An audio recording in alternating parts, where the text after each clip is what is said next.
Morning. So, I want to do an update on magnesium from the lab. So, you know how I have been complaining about my teeth, particularly yesterday.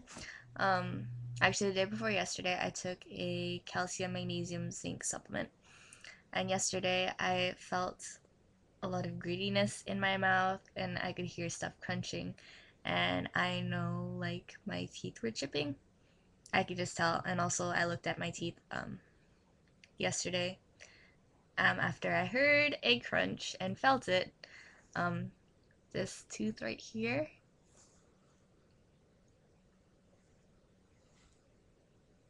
Anyways, if you can see that, is very flat. It used to have like a sharper edge to it, and that's flat. And so I know that it's chipped. And I was like freaking out, stressing out, because my teeth are already like really stubby as it is. I don't really want to lose any more of them. And I was reading about magnesium, how important it is for the absorption of calcium. And in theory, I should be okay because I do eat a lot of dark leafy greens, and that's supposed to be really high in magnesium. Also, same with bone marrow broths.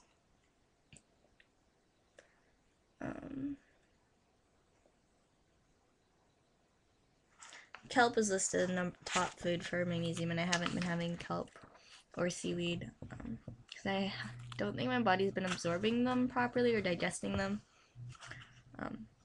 I've been seeing it come out the other end, and it didn't look digested to me.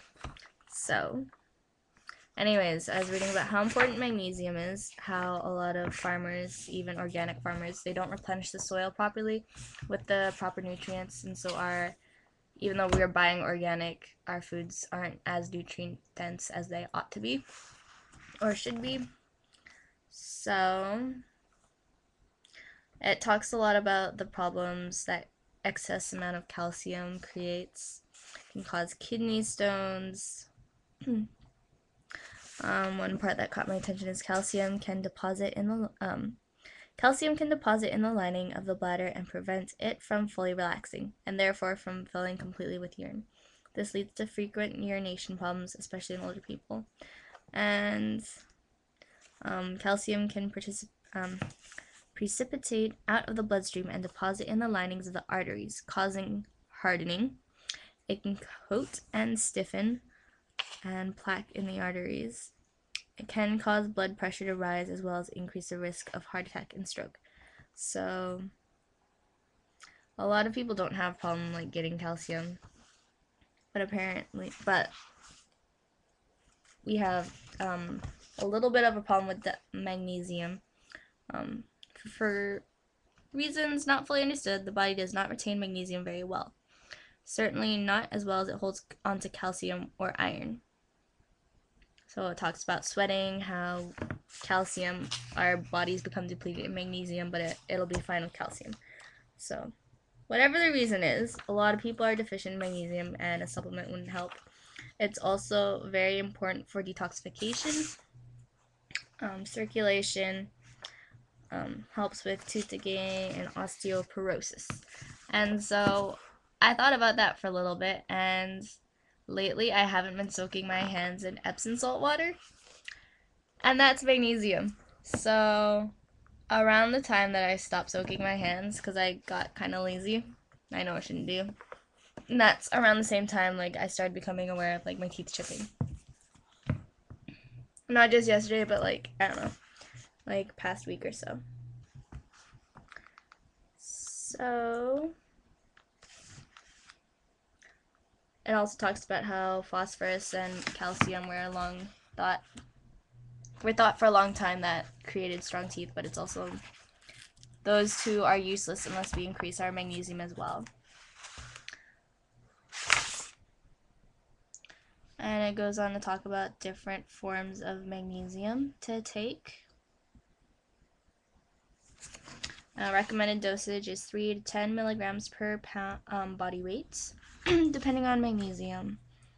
And they recommend oral supplements such as organic salt chelates, such as magnesium citrate and magnesium malate. Usually these are absorbed quite easily, but people who have trouble absorbing magnesium, if they have loose stools after it. So if you're not absorbing it, that's an indication. Loose stools are an indication that your body is not absorbing magnesium properly. So if you are having that problem, they recommend some other forms of magnesium. Well, to mess around with the dosages first. Maybe try one that's chelated to amino acid, such as magnesium taurate or magnesium glycinate.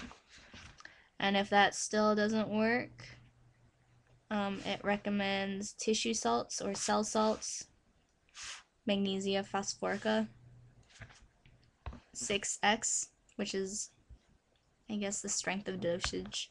And if that doesn't work, to buy a magnesium, ionic magnesium in liquid form by Trace Minerals Research. And they recommend 400 milligrams of magnesium in several doses throughout the day. So I am going to go back to my Epsom salt soaking, and I'm going to try to take about a half a teaspoon or so of Epsom salts a day, because I don't want to buy a supplement. So we'll see how my body does with that. And I soaked my hands last night, and I took some Epsom salts. I drank some Epsom salts last night as well. I haven't had any loose stools, and I think my eczema looks alright. It looks decent. I don't know if you can see it. Same with this hand. And like here, it's like you can barely notice it on this hand. My skin's very soft. There's a little bit of dryness. Like you can see there's a bit of discoloration and it's a little bit shiny where the eczema is, but I would say it should be gone soon. I'm excited.